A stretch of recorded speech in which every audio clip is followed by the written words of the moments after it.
खऱ्या अर्थाने आज आपण प्रभावी माणसं कशी असतात या विषयावर बोलणार आहोत. अगदी माणूस अंतर्मनातून विचाराने प्रभारलेला असतो.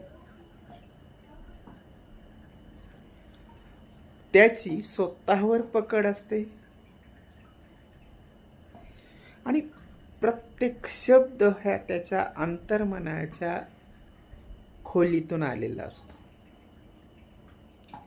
आणि म्हणूनच अशा माणसांच्या शब्दांना वैभव प्राप्त होतो.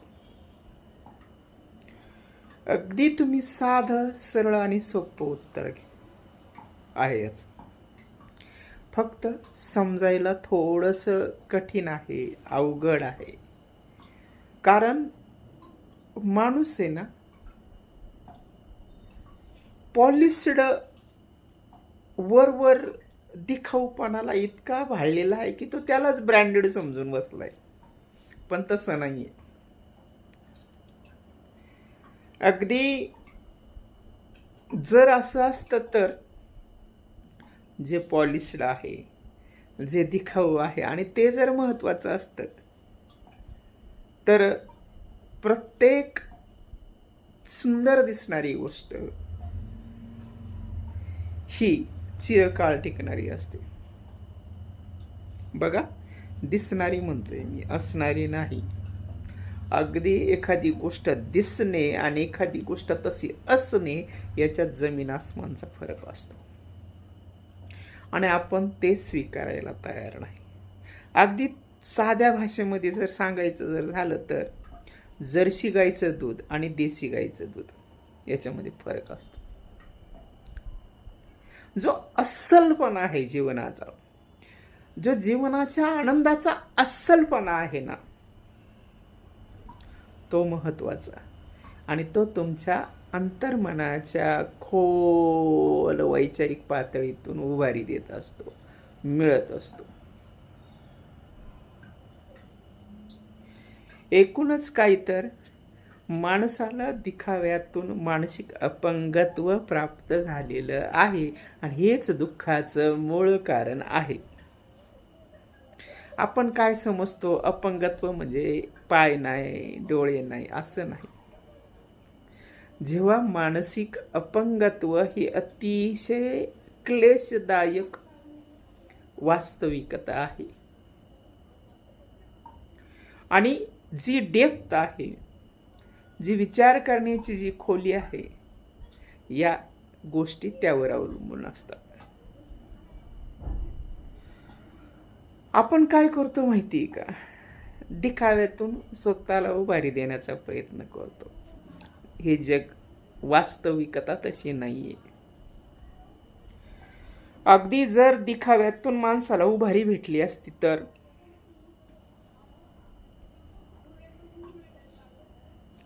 साधी आणि सोपी संकल्पना आहे ना जीवनाविषयी.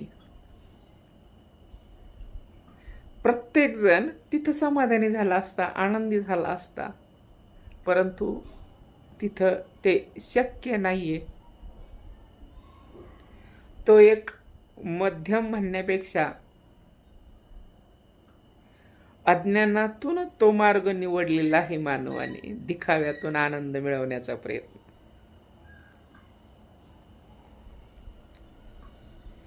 आणि आपण काय करतो माहितीये का, म्हणजे मी नाही, आपण सर्वजण आलो त्याच्यामध्ये. अगदी मी सुद्धा कधी कधी अविचारांचा बळी ठरतो. अगदी सर्वजण ठरतात. आणि ही मिस्टेक्स जी आहे ना, ही साधारण नाहीये.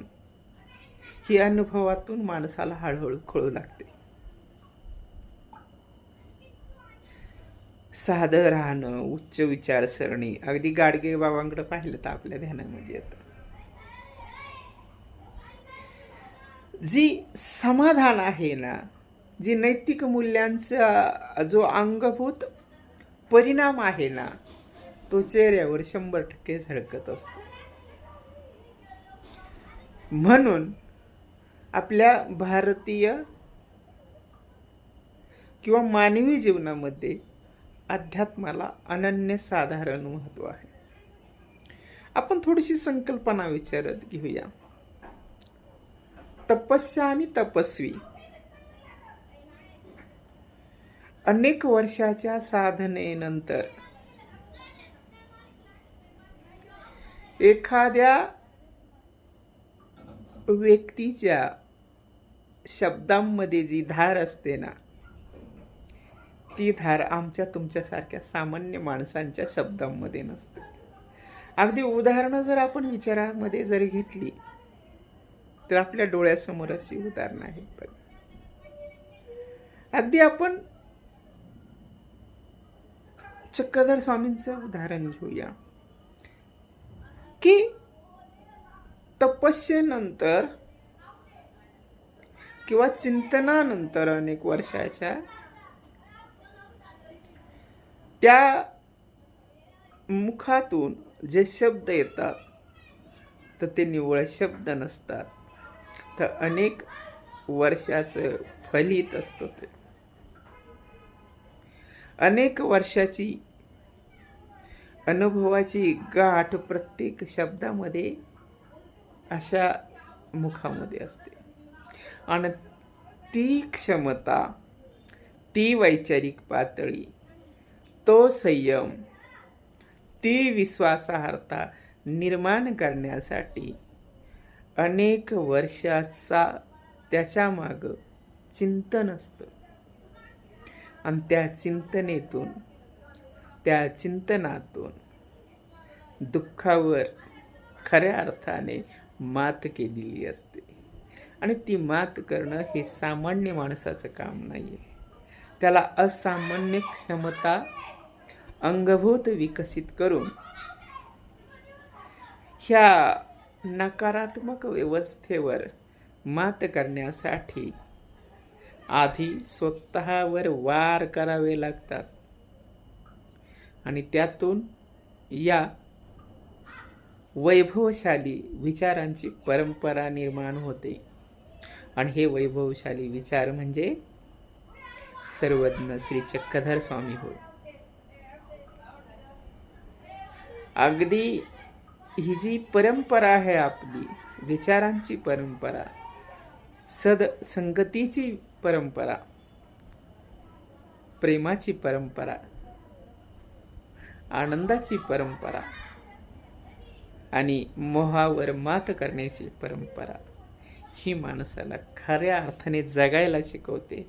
आणि खऱ्या आनंदाचं जे कोंदण आहे त्या कोंदणातून पुढे जायला शिकवते. धन्यवाद.